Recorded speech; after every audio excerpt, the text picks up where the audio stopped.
Okay, welcome everyone. My name is Lisa Kaplowitz. I'm the Executive Director and co-founder of our Center for Women in Business.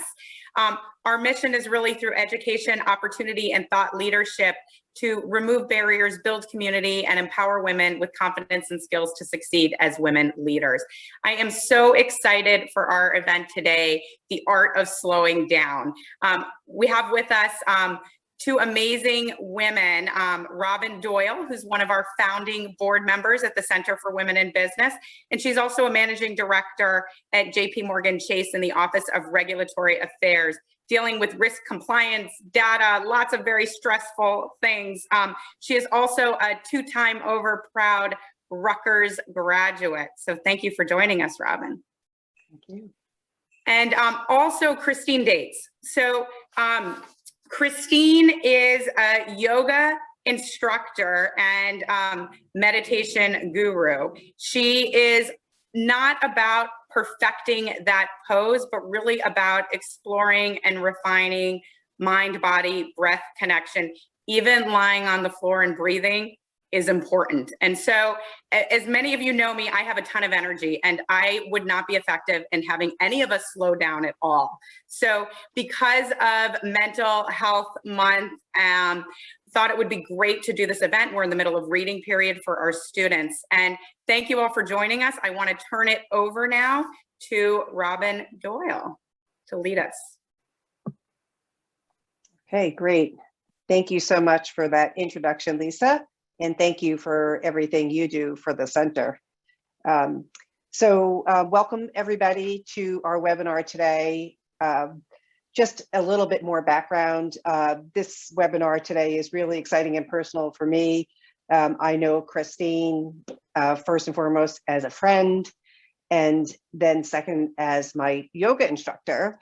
And so it is just really, really exciting today to be doing this together with her. It's very special for us. So we're going to jump right into the webinar and get started. And I think there is a chat room. So please, folks, if you have questions as we go through this, put your questions into the chat room and we will be able to hopefully address some of those questions. All right, so Christine, let's hear a little bit more about your background. We'd like to know a little more about, your life's journey and how that has brought you to become a yoga instructor. Yeah, great. And thank you so much for having me. And thanks to everyone tuning in to take time and slow down a little bit with us. So I went to school for photography. And I landed a job working at an out-of-home advertising company as their photographer pretty soon after I graduated. This company had the advertising rights of New Jersey Transit. So it was my job to basically drive all over New Jersey and take photos of the ads on the sides of buses and at train stations. The point being to sell more ad space and to provide clients with proof of performance that everything was up and looking good.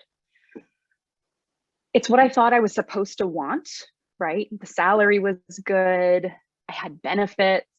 They gave me a BlackBerry, which was very exciting at like 23. But within a couple years, I kind of started to realize that this job wasn't really long-term sustainable. My body hurt from driving all the time. I knew there was really nowhere within the company for me to grow that felt interesting to me.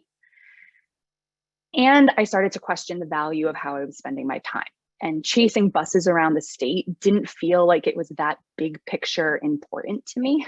So I kind of started on what I referred to as my quarter life crisis, right? That existential, what am I even doing with my life line of questioning.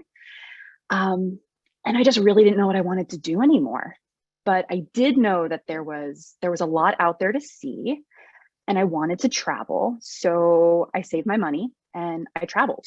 I was away for almost a year. And during that time, yoga and I crossed paths many times in many different forms. And when I got home, finding a studio to join was really high on my list of priorities. And over the next couple of years, I was able to build a fairly consistent asana practice. right? Asana being the physical postural part of yoga.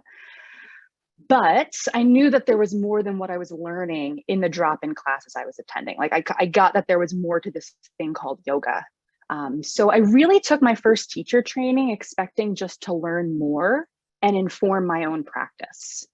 And after my first teacher training, I started to lead some very informal classes at my then boyfriend, now husband's business, Midnight Candle Company. Eventually, those classes helped me feel confident and competent enough to approach some studios about teaching. I taught my first studio class in June 2016. And by March 2020, I was teaching through Monmouth and Northern Ocean counties in New Jersey. And during that time, I had a bunch of different jobs, but nothing felt really as fulfilling as teaching yoga. And I just feel really fortunate to be in a position now where a part-time passion has evolved into the main thing I do. That's awesome. Christine, as you were doing this journey, taking this journey and attending the classes and attending the class in practicing yoga and then also to learn, in particular, were there women who inspired you? Like, tell us a little bit about the people you met along the way who encouraged you and inspired you. Yes, I've had so much strong female support in my little corner of yoga land. I really don't think I would be in the position that I'm in today if it weren't for the women I'm connected with through yoga. When I decided I wanted to do that first training, the owner of the studio I was going to wrote me the sweetest recommendation letter. A teacher I had been taking classes with regularly is the one who recommended that I check out YogaWorks to do my training at. And I've also been really lucky with the studios I've worked for. The majority of them have been owned by really wonderful women. The owners of Alignamar Yoga in particular, which unfortunately isn't around anymore, but Barbara Sager and Marga Cava, they really took me under their wings when I was a new teacher, and just the patience and compassion and encouragement that they showed me as I grew into my own was like just such a huge deal. Yeah.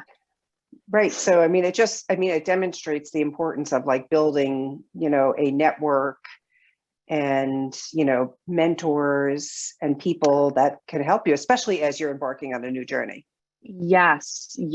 And speaking of mentors, my main teacher, her name's Chrissy Carter. And before this, she's a teacher for YogaWorks in New York City. And before this, I would go into the city and take a class with her, maybe once or twice a year, made a big special day of it. Now she has an online studio, weird silver lining of the pandemic. And I'm able to see her and practice with her a couple times each week, which is great. That's fantastic. So, yeah. So then yoga, and then now also, I know from taking your classes, of course, but also that, part of your teaching now involves breathing and meditation. Give us a little bit of a sense of how you came to that. So breathing and meditation is yoga, right? I think when many of us hear the word yoga, we think movements. So in the Yoga Sutras, which is essentially the philosophical backbone of the yoga tradition, an 8-limbed path of yoga is laid out, in which asana, which is the movement or the posture, it's just one of the 8 limbs. It's the third limb. Breath expansion or pranayama and meditation, dhyana, are the 4th and 7th limbs, respectively. So when it comes to teaching, layering breath and meditation with asana really brings the practice to richer, more full depths that are just always so full of nuance and, to me, really interesting to explore. That is interesting. Yeah, I guess I certainly never appreciated that it was actually considered yoga to have that aspect of it. Oh, okay. So now, Mental Health Month, let's talk about what we just discussed: yoga, breathing, meditation, how these things can help us stay mentally healthy, improve our mental well-being, and so on. So Christine, help us to understand, how do yoga and meditation actually help people stay mentally healthy? That's a great question. So yoga and meditation, they teach the importance of staying rooted in the present moment, right? So very simply put, your mind and your body are more at ease when you're not ruminating over the past or when you're spending too much time worrying about the future. Like very overly simplified right there, right?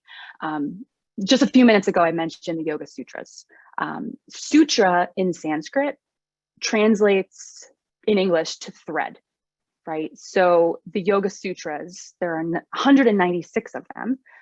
They're basically these short threads of wisdom that when they're strung together create a sort of guideline for living a purposeful and meaningful life. And the first sutra essentially translates to yoga is now. Yoga is the present moment, very first one. And the second sutra translates to yoga is the quieting of the mind chatter, or yoga restrains the stories we spin. So above any other component of this practice we call yoga, yoga is all about the mind and mental clarity. And to, again, really simplify a concept that we could probably spend the rest of our time together talking about, a consistent yoga and meditation practice really offers us a container in which we can observe the habitual patterns of our mind and all the noises it creates. And we're able to weed through what is relevant and valid and serving us well versus what might be like a dramatized or even completely untrue storyline that we've invented, right? And has taken on a chattering, rambling path of its own. Yeah, I love that concept because one of the things that I've learned recently actually is, and it came from another woman who has her own business, is in particular, women love to create these stories. And more times than not, they're negative stories. Like my boss is mad at me, or my boss doesn't like me, or I am never going to be able to succeed in this job that they're offering me because I'm not smart enough, not strong enough, not dedicated enough. So we create these stories and we create this mind spin, as you just mentioned, using that term. I love that term. And it keeps us from doing sometimes the things that we want to do, or maybe that's the worst, but it definitely creates stress for us. Yes. So, so how then do you use these techniques of yoga and breathing to maybe calm down that spin and to, ease that story, like to stop yourself from doing that spin? Yeah.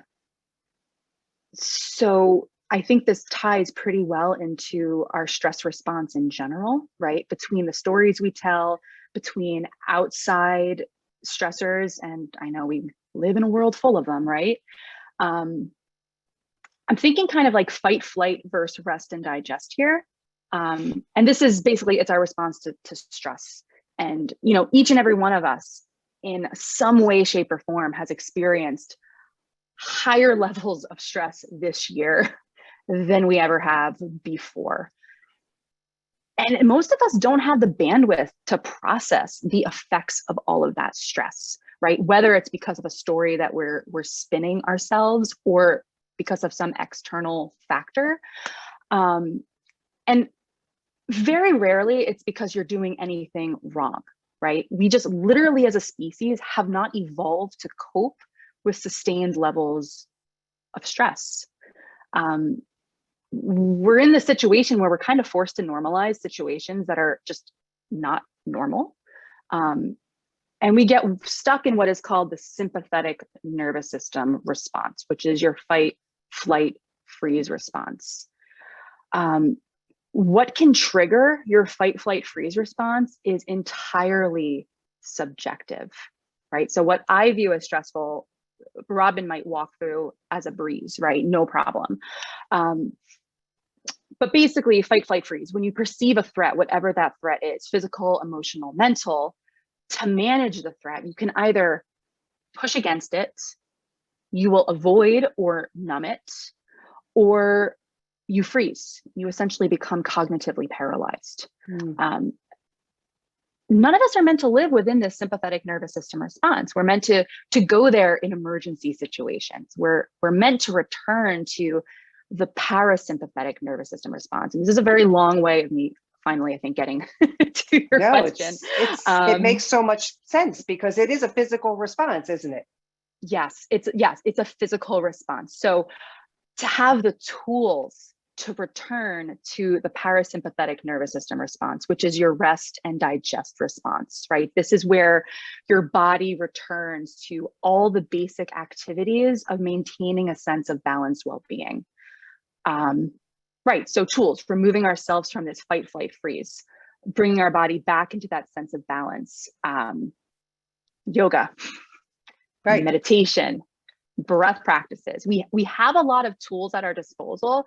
And just like our reaction to stress is unique and subjective, the tools that are going to work best for each person will also be unique. It's a matter of kind of playing around with different techniques and styles until you really develop a practice that's yours. Right. Yeah. No, that makes so much sense. And I know you yourself, over the course of, in particular, this last year, have communicated with your students about how, you stop every once in a while and use these tools to sort of assess the pressures that are impacting you and that you realize are impacting the way you're living your life and the way you're communicating with other people. I know that's not really a question. It's really more of an observation, yeah. But yes, I mean, like, even though you possess all these tools, which you're going to tell us more about in a few minutes, you yourself find yourself at times where you're like, okay, wait a second, I actually have to stop and remember to use these tools. Yeah. And I want to first say that I'm not always great at identifying what my stresses are, and taking that time to step back until I too have just become wildly overwhelmed, right, by my thoughts, by the world around me, until I haven't rolled out my yoga mat in a week to practice, until I've decided that, doom scrolling on my phone is more important than sitting for 20 minutes and meditating and watching my breath. Like, yes, more often than I care to admit, I fall into the trap of not doing the things that I know will always make me feel better. And this, to me, is one of the most important things for me to share with others, right? Not necessarily the specifics of what I'm struggling with, but the fact that we all have this shared human condition. We all experience stress and overwhelm and sadness and grief. And those hard things can feel extra hard when perhaps we're spending more time swimming through the muck of our minds than we used to, right? I know for me, at least, I've had a lot of time this year to sit and think, and sometimes it's a good thing to do. And sometimes it's like, wow, that spiral, that was real. Yeah. Where did I just go? So yeah, the personal struggles that everyone has are unique to the individual, but I like to remind people that they're not unrelatable. Right. And that your yoga and meditation practice isn't a place to shut out what's going on in personal lives or in the outside world, but it can really be used as opportunities to feel it all in an effort to process and even move through. Yeah. Yeah. So let's talk more about that then. Let's talk about how we do use these things day in and day out. Right. So, you mentioned that all of a sudden you'll find yourself, you haven't rolled out your yoga mat in a week, and perhaps that's a trigger for you. You're like, wow, I just realized I haven't done that. And so what's going on in my life that I need to regroup? For me, I think it's, I just experience like, this tension from the workday, or I feel kind of sad, or I feel like I just need to escape to the outdoors and, get some fresh air. So we all have these little triggers and so on. What can we do to be more aware of these triggers sooner and leverage these tools of yoga and meditation to deal with the stresses day in and day out, like making it an everyday part of our lives so that we actually make it through our stressful days better? Right. I think it is staying present. It comes back to that idea of staying present, which honestly is exhausting to have to consistently stay present. But we are all unique, right? So to just really weed through what triggers you, like, and how do you react to things? Like, are you a person who will fight or flight or freeze? Like, where do you go when your sympathetic nervous system takes over? Everyone's different, right? So for me, and also because of what I do as a job, sitting with my breath and sitting and watching my thoughts are two of the most effective ways to come back to that center, right? To who I really am when those stories that are interjecting and taking over, it's that inner critic, right? That isn't actually you talking to yourself, right? Yeah, and I'm also a big fan of therapy. Like, to find like an actual professional to talk to is incredibly helpful. If sitting with your breath and meditation is just not cutting it. Right. Oh, that's an interesting thought as well. Yeah. So making time to do these things.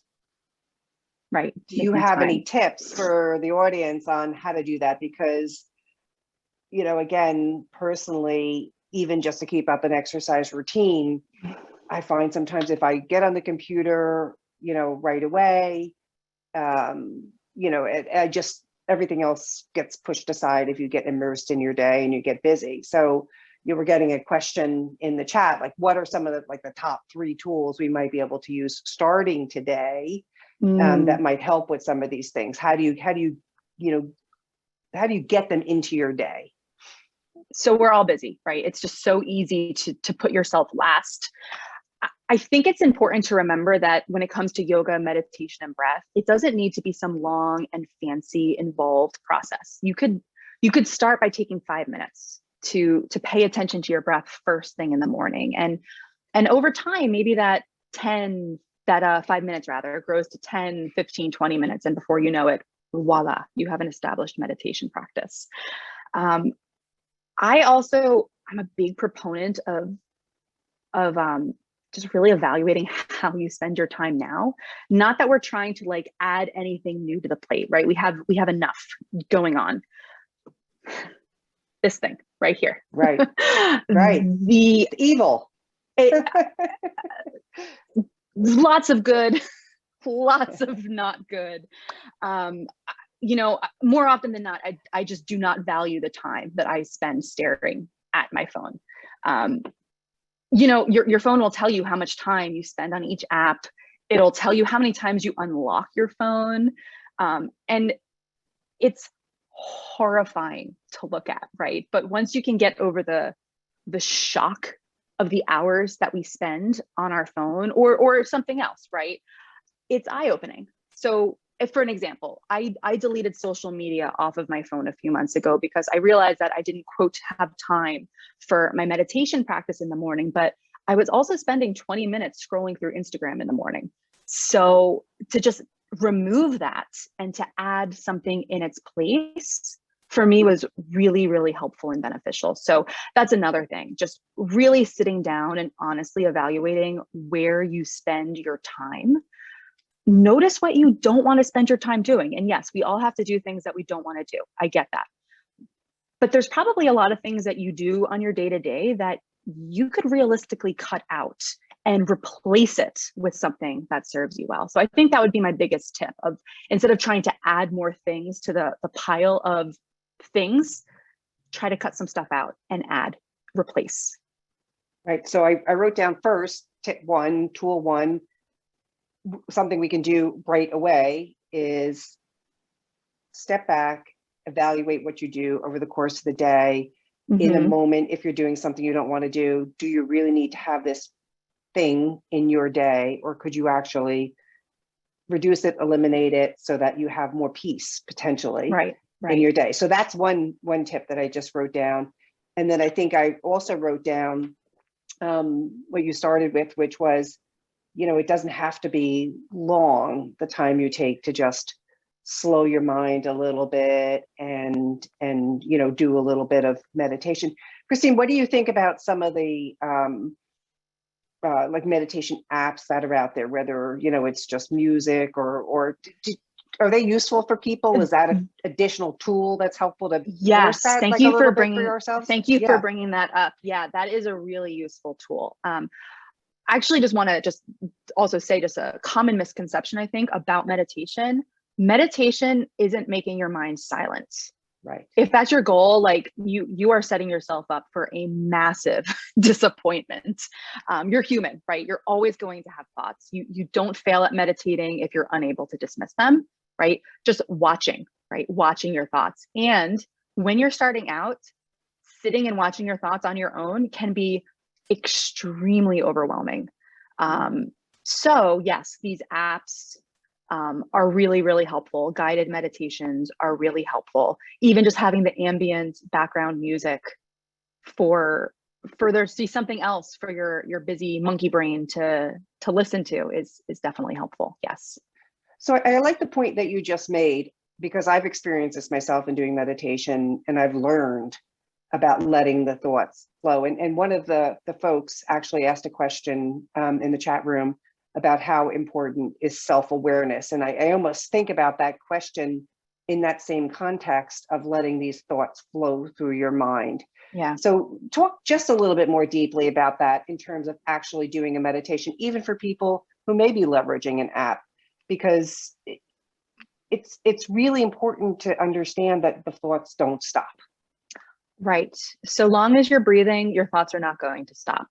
That's the lovely part of being and it's human, good to right? to keep breathing. And it's good to keep breathing. Yes. Yeah. So again, you're not going to ever completely still your mind. And if you're able to, send me an email, let me know, because you're now my teacher. Because not there. Meditation is the act of watching your thoughts and noticing your thoughts. And the real work is actually trying to remain non-attached, right? There is a huge difference between noticing a thought and getting stuck within that thought and getting stuck within the storyline of that thought and the spiral that happens, right? I had something else and then I lost it. So we'll just end it with that. No, because I actually had a follow-on question anyway. Okay. Which is the aftermath of actually working through an exercise like that, right? So you're feeling stressed in a moment. You now understand that being quiet for a little while, doing some meditation, can actually help you, work through these thoughts, let them flow. What's the outcome? You come out the other side of that meditation. What's the outcome for you personally? Maybe just to even talk about, like, you're good, right? Yeah. It helps. Yeah, exactly. It's going to be different for every person. In my experience, I notice a huge difference in my interactions with others when I meditate in the morning versus when I don't. I feel like when I do meditate, I have more clarity of thoughts. I have more clarity of communication. And it's not like a dramatically huge difference. Like it's not that I can't speak and communicate if I don't meditate, but there's this extra level. I think someone had said self-awareness, right? There's this extra level of self-awareness that begins to reveal itself. Yeah. And I could see a real application for that kind of effect for those of us, we have alumni, of course, on the call, on the webinar today, as well as probably some students. And, they're going into exams. Business people go into tough days, tough meetings. Starting off your day or taking a little time before you go into that difficult, stressful business environment to calm yourself like that must be helpful. It is helpful. Yeah. There's this idea of being in the pause, right? So being in the pause in your day-to-day between transitioning activities, like really be mindful when you're transitioning. also being in the pause between breaths, right? When you pay attention to your inhale breaths, there's a slight pause at the top before your breath turns around and you exhale, right? And then being in the pause at the bottom. That's just another example of spending, like, you don't have to spend that much time. You don't have to follow that many breaths to be aware of that pause that occurs spontaneously all the time. Right.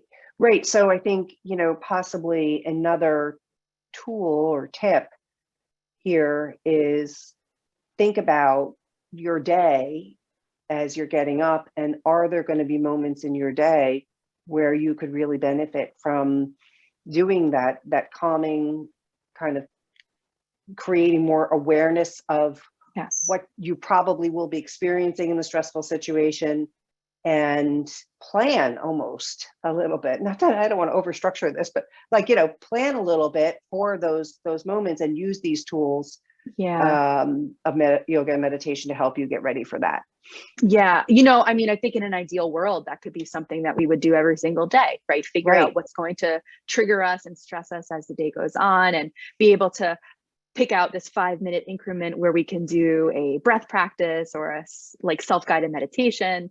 And maybe some days that can happen, and that's fantastic. But realistically, I think when we get caught up in the busy, when we get caught up in the overwhelm, it's in those moments that having these tools to return to are really helpful to bring. I keep coming back to the present moment, but it's all we got, guys. It's all we got.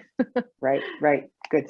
So actually, you know what? We've just spent a lot of time talking about the tips and tools.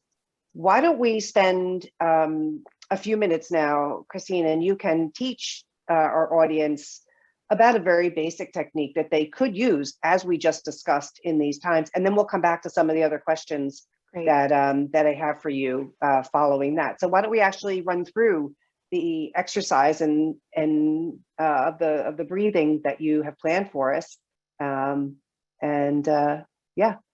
Great. So this breathing technique is called Vritti, and Sama translates to same. Vritti literally translates to whirlpool, but in this context, think of it more like fluctuations or the flow. So basically, we're going to be coming into a same fluctuating breath. So it's also called a box breath, where you inhale for a count of 4. You'll retain your breath for a count of 4 at the top. You'll exhale for a count of 4. And then at the bottom of your breath, you again retain for a count of 4. This is a breath technique that it's another tool that's really helpful in tapping into that parasympathetic nervous system response, that rest and digest response. You can do breathing techniques on their own. I also think it's really helpful to use these breath techniques to help guide you towards meditation, right? To just sit down to meditate is really hard for a lot of us. So to give your brain a job to do first is really helpful. So again, box breath, we'll be inhaling for a count of 4, pausing for a count of 4, exhaling for a count of 4, pausing for a count of 4.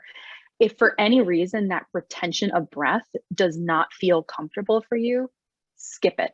You'll inhale for a count of 4 and exhale for a count of 4. Okay, so to get started, just make sure you're seated. You're seated comfortably, preferably tall spine. And if it's comfortable for you to close your eyes, you can go ahead and close your eyes. Otherwise, just let your gaze settle down to your lap. And let your next exhale breath be complete. Take a nice full inhale. And another exhale breath for us to begin. Good. Go ahead and inhale for 4, 3, 2, 1. Pause. 4, 3, 2, 1. Exhale. 4, 3, 2, 1. Pause. 4, 3, 2, 1. Inhale for 4, 3, 2, 1. Pause, 4, 3, 2, 1. Exhale, 4, 3, 2, 1. Pause, 4, 3, 2, 1. Inhale, 4, 3, 2, 1. Pause, 4, 3, 2, 1. Exhale, 4, 3, 2, 1. Pause for 4, 3, 2, 1. Inhale for 4. Pause, 4. Exhale, 4. Pause, 4. Inhale, 4. Pause, 4. Exhale, 4. Pause, 4. Inhale, 4. Pause, 4. Exhale, 4. Pause, 4. So I'm going to be quiet for a minute or two, and I'd like you just to continue counting your own box breath. And if the number 4 feels comfortable and relevant for you, keep it. If it feels like maybe you want to decrease to a 3 or increase to a 5 or a 6, go right on ahead. So the purpose of these practices isn't to fit into the box per se, right? The purpose is to expand your breath in a way, right, where it's controlled, but at some point the breath essentially starts breathing itself and you fall into this rhythm of comfort and predictability. I said I was going to be quiet, so now I'm actually going to be quiet for the last minute.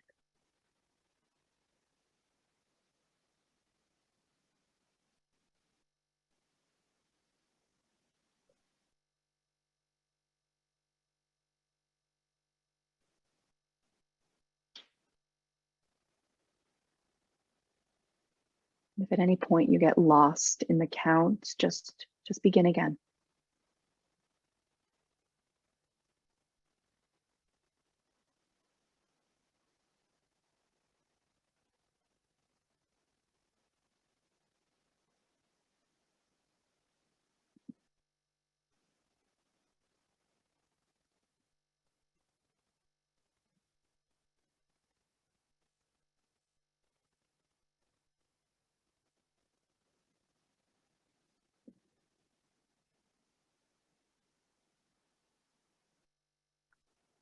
There's no rush to finish whichever cycle you're on. Just after your next counted exhalation, let your inhale breath be spontaneous. No control, no effort. And the same thing with your next exhale breath.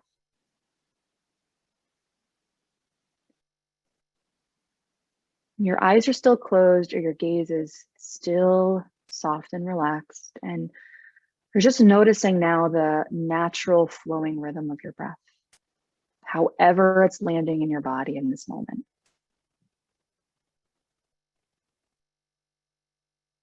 And we didn't spend that much time doing this, right? But notice anything that you notice, right? Notice any thoughts now compared to a few minutes ago. Notice the quality of your breath. Maybe even notice your heart rate.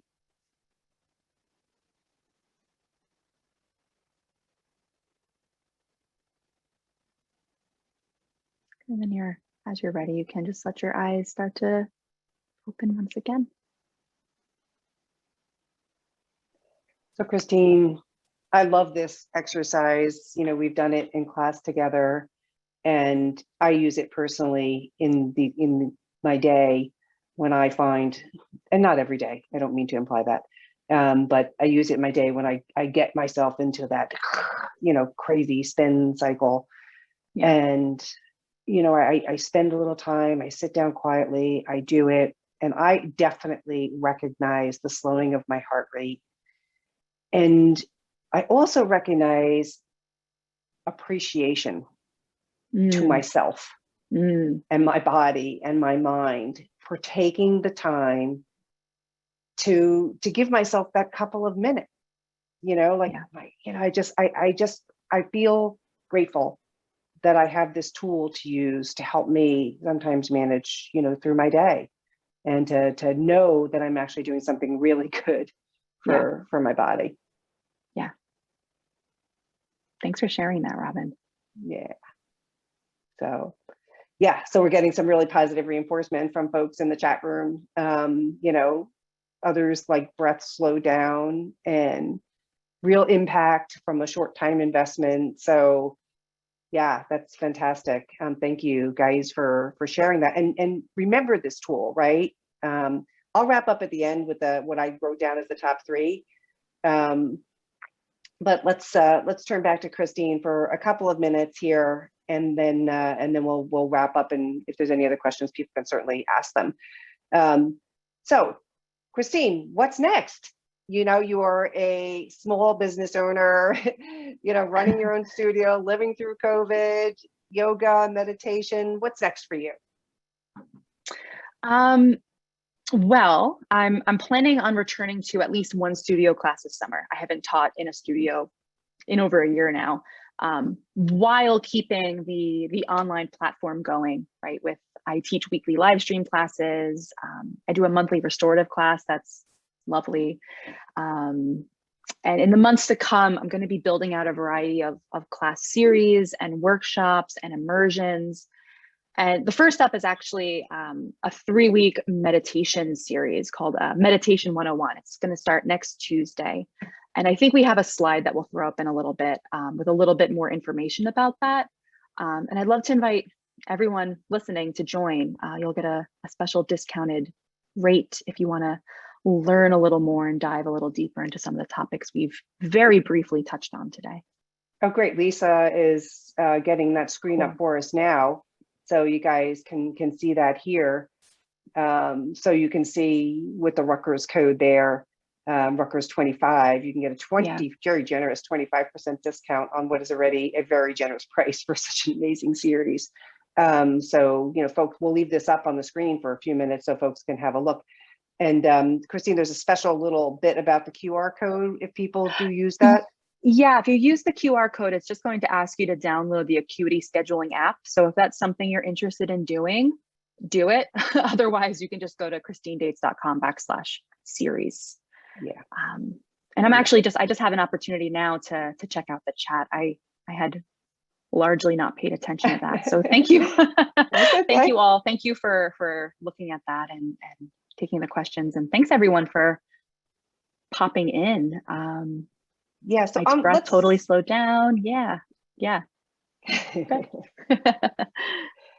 So I guess, what I took away with, and this is something I haven't done before. So I'm kind of really liking this idea. And I think I'm going to try and spend a little time thinking about this myself. The first one I loved was evaluate what you spend your time on, because I know there are some things I absolutely hate spending my time on that I probably could get away from doing. So one, I love that. So I think every one of us can use that tool right away and do a little bit of mental health check for ourselves.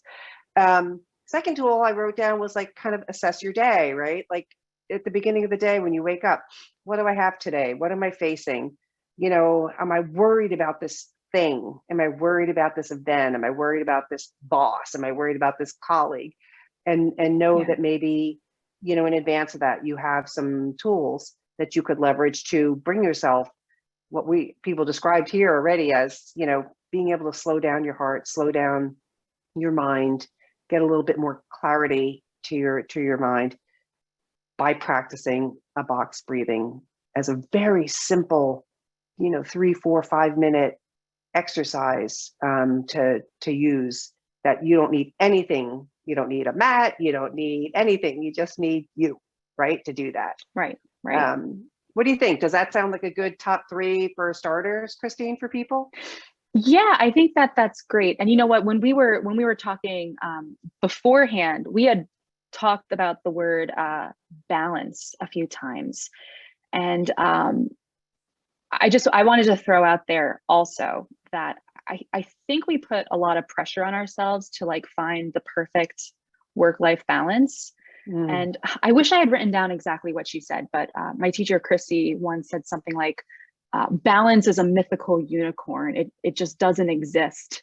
And her point was that we kind of need to stop chasing our perceived perfect balance and realize that what could be in balance for us can shift from day to day and hour to hour even, right? So to me, striving for balance actually, again, goes back to what yoga teaches us, just to stay present, because when you're present, you're more able to honestly observe and notice the things that are happening that might not be working for you, right? And I think I've said this too before, that it's exhausting to stay present, to stay in movements while also staying in the moment.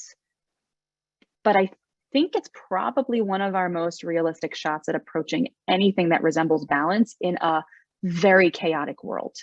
Yeah. If you start focusing too far ahead, you can make yourself crazy, right? Exactly. Right. When you start projecting the idealized balance, which maybe some days it works, but I don't know, in my experience, my life does not ever really feel very balanced, even doing this as a career. So Lisa actually put an interesting comment into the chat.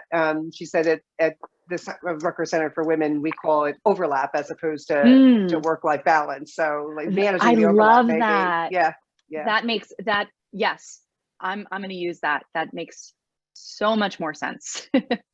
Christy, we had another question come in, which I actually think is an interesting question, especially since, this is the Center for Women in Business. The question was, Jennifer observed that most of the people she sees practicing yoga and meditation are women. Just an aside, the only formal meditation class I took for an hour was all men. So that was interesting for me, but truthfully, yoga, more women generally. Do you think there's a stigma for men? Why is that? Or what do you think? Yeah, that's a really great observation, Jennifer. Thanks for bringing that up.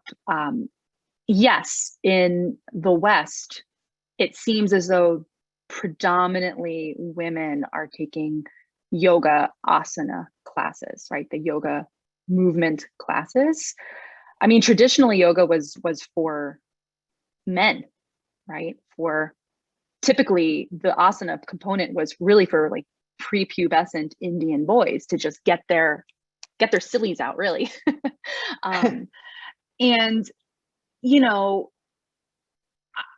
I don't know what it's like to be inside of a man's mind. So I don't know if I can say if ours are busier than theirs or not, but yeah, I think just the way that yoga has really been appropriated in the West and has changed, it has become like an exercise technique for women, right? But it's not, there's plenty of men that come to my classes, and it's great just teaching different types of bodies. Love that. I think do you think women like seek out these things because we have a feeling that we need them more? Like we're not as worried about seeking out help, so to speak? Maybe. That's a big maybe. Yeah. Guessing. Quite Sorry, I shouldn't be guessing. And yeah.